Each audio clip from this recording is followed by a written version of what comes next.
Steve, why don't you tell us about the mixing of the new Eve Selis CD? Okay, so, well, right now we're mixing Rubber and Glue, which you can hear going in the background, which was originally recorded on 24 track, Oh. 2-inch analog tape. We don't have the tape here, but each track, it's 24 tracks here, and it's on 2-inch tape. So each track is what, an eighth of an inch, Something like that. Oh. wide. And we'd have drums on maybe 10 tracks, and bass on 2 tracks, guitars, piano, keyboards. This is a chart that shows us where we are in the project. Each song is here. Larry drums, Rick bass, Mark guitars, Jim guitars, Eve's vocals, background vocals, Sharon's keyboards, any VIP guests we had, and percussion. And when we started the project, this was basically a white board with little boxes on it, and as we've been adding different instruments, we've been filling it out. And right now we're in the mixing stage, and we've mixed out of 16 songs. We have 2 songs left to mix. So all the ones in red have been mixed. Okay, I understand that the term analog as opposed to digital, which is what most people are doing today. Why did you choose to go the analog route as well? Just prefer the sound of analog. You know, me talking to you is an analog experience. People. So it's more natural. It's more natural. It's a more human approach. Plus, it sounds better with tape. Things compress in a really pleasing way. So we tracked everything to tape, and then we moved to the computer and transferred everything into Pro Tools, which is Matt's world. Right here, Matt is engineering the project and digital editing. This is the Ninjineer, Matt VanAllen. All things digital. And yeah, last night I heard you mention something about the mixing would be going faster if you just did it completely in Pro Tools, but you've chosen not to do that. Did I understand you correctly that you're also utilizing this board, this monstrous board with all these slides and knobs and things that we always see? Let me remove some of this. This is an API console dating from the early 70s. Oh, wow. It has a real special sound.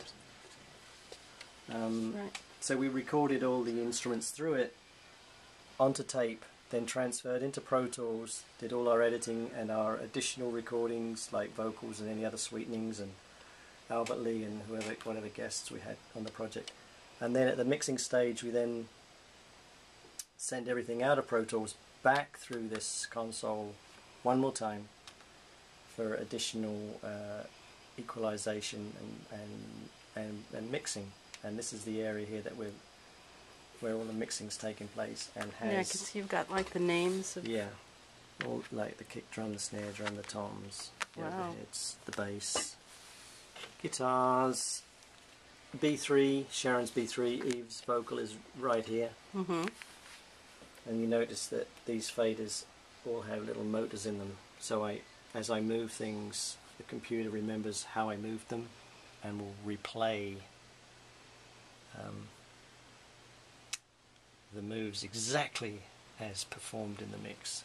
Wow, it's just fascinating. We're using some old technology and some new technology, and we're using the best of both worlds. Okay. Now you refer to this as an API. What does API stand for? That's a good question. Automated processes. Automated processes. There you go. It's just the name of a company, basically. Ah, API. okay. US? Yeah, American. It's an American company. No, made in the USA. How about that? So this is like...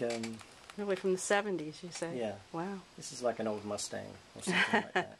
It's a classic. It's a classic. Doesn't have power windows, but no. It's awesome. There's no seat belts. There's none of the real bells and whistles that you'd get in a fancy console, but it just has that sound, and what we're all about is how everything is sounding. So Well, what I've we're heard so using. far, it's absolutely amazing. This is going to be a remarkable, incredible, Yeah. one-of-a-kind CD. Yeah, it's a And, very special project. Yeah. So, you know, once we finish mixing here, we're going to send it off to Richard Dodd in Nashville. As we finish each mix, we upload it to his server in Nashville, and he'll have 16 songs ultimately next week to do the final Okay. mastering. So you're uploading it FTP. Yeah.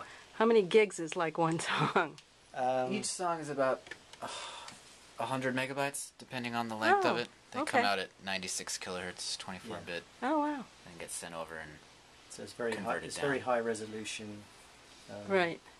High sample rate, 96K. So we transferred all the nuances of the analog tape into Pro Tools. One of the other things that I've enjoyed about being a part of this experience is learning the new learning new words and terminology. It's almost like a different language. So when you finish mixing, then you print it. Is the term that you're using. So that's like Print I guess it, yeah. finishing it. It's a done deal. It's recording it. That's it. Yeah. So we're taking the mix from we recorded into Pro Tools. We come out of Pro Tools. We record back into Pro Tools. So our mixes live in the computer. In the computer, how? They Does your live computer here. have a name? Here's one right Mac now. Pro. There's one right now. We're recording. So each song could maybe have 50 tracks, maybe more. In some Yeah, cases. it goes from all these tracks, background vocals, vocal, organs, guitars, bass, drums, all that stuff. Each one individual microphone, each one of these little rows, and it all gets summed out through the board and plugged back in via these two wires. It looks like an cables. old-time telephone switchboard. It you is. know? It It is. is. You Yeah, look like. that's exactly Is it what it is. really? Yeah. You expect Lily Tomlin to be sitting here going one ring a ding a two ring. Yeah. That's exactly You what it you is. may be a little too young now. That's I'm Lily. Should I dress up as Lily Tomlin when I Yeah. plug Exactly.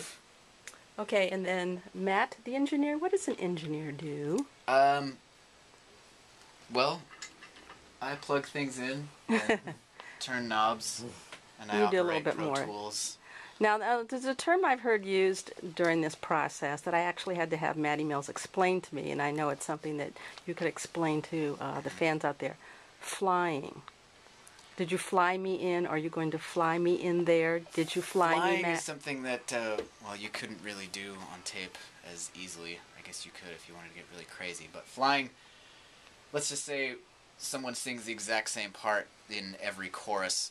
We can just have them sing that part one time in one chorus, and then I can go into Pro Tools and copy a spot. So it's kind of like a copy and paste then- kind of thing? Exactly. Yeah, go paste it somewhere. Basically copying and pasting something.